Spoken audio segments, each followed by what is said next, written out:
The Testament's episode 4 continues as younger Agnes and Daisy confront growing dangers. Green tea reveals a tiny but terrifying secret hidden behind the polite manners of Gilead's marriage market.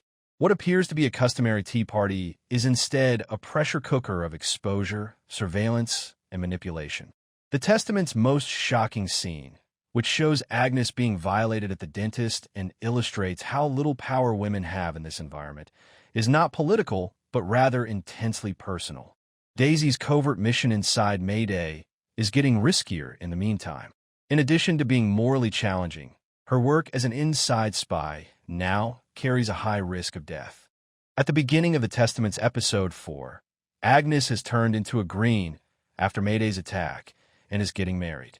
Daisy, a secret resistance member who is now fully in Gilead, takes the lead in the story. The stakes of the episode are shaped by her dual perspective as an insider and an outsider. While attempting to maintain her cover, she observes the normalized brutality, such as public hangings and the stringent regulations for teenage girls. Paula, Agnes's overbearing mother, hosts the title tea party at her house. These are deliberate posturing displays, not parties, where moms attempt to choose the best guys for their daughters. Miriam breaks down emotionally after a small mishap, raising the stakes and demonstrating that marriage is a threat more than a milestone. Agnes is the center of attention and the object of presence from potential suitors. While training her to dance, her companion Becca has a peaceful but very emotional moment that hints at suppressed passion that is forbidden by Gilead's rigid rules. Daisy, meanwhile, is using the event as a pretext for spying, sneaking around the house, and eventually running into Commander Kyle.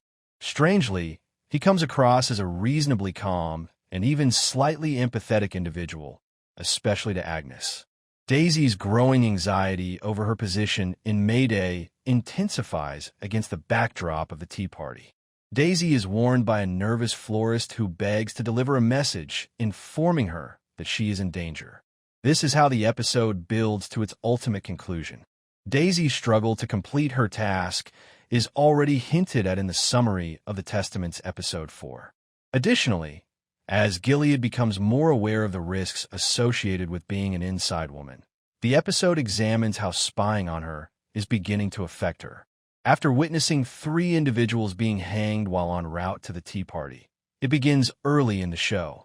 She is aware that if she is discovered, she might be among those hanged. As the tea party continues, she also comes dangerously close to being discovered while attempting to discredit Commander Kyle.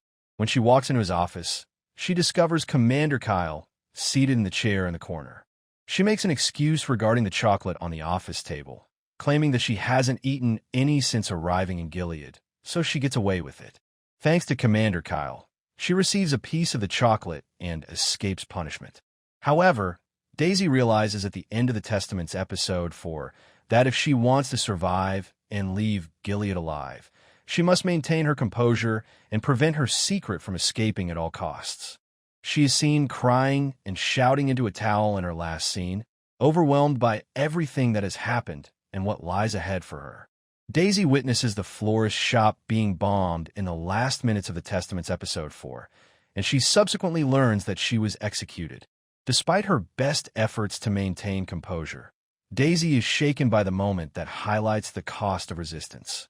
Building toward the tea party tradition of concealing a porcelain bride in a cake is the episode's most frightening outcome.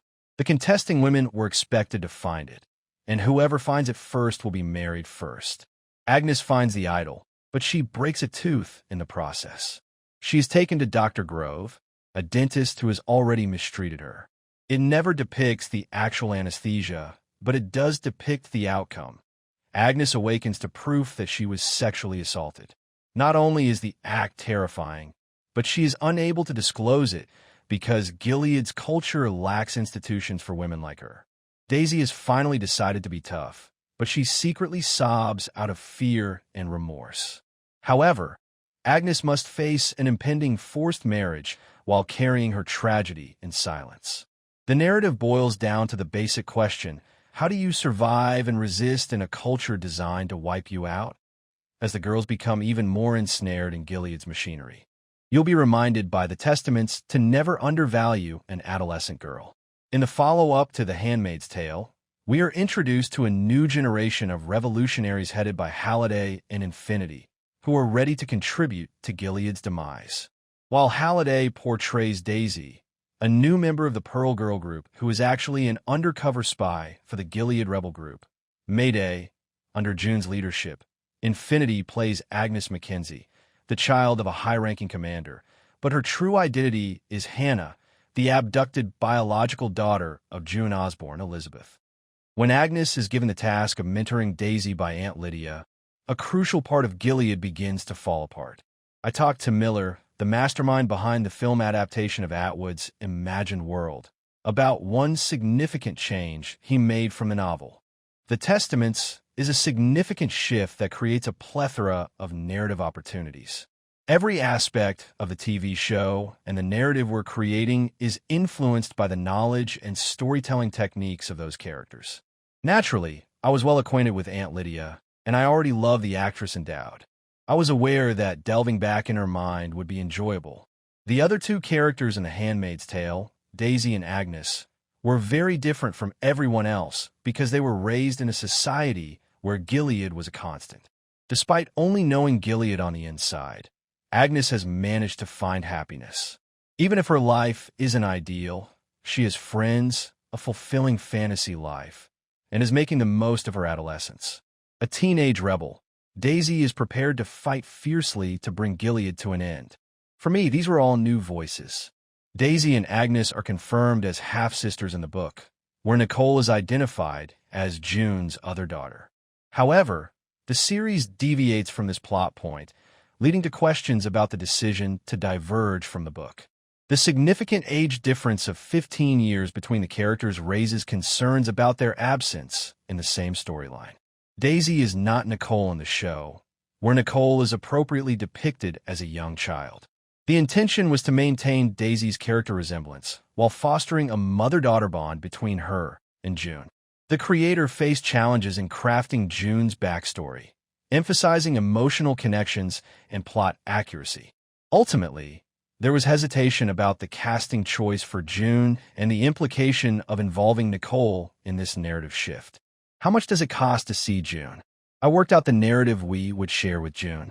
This was essentially the tale of her sending in Daisy and discovering that, at last, she had placed a marble into the game that had landed where she had intended. We are aware that June will find it difficult to decide what to do next. She wants more than just her daughter to return. She wants her safety. To be honest, Elizabeth Moss's schedule is the practical aspect. Lizzie is a major creative force in the Testaments, just as she was in Handmaids. She has a lot of things by herself as well. Okay, how many days am I going to get with her? Is how I essentially do it. What can I gain from those days? The book has a ton of amazing lines. Which one stood out to you as a life lesson or as a guide for the show? Hope you enjoyed the video. Don't forget to like, comment, and subscribe for more deep dives like this. See you in the next review.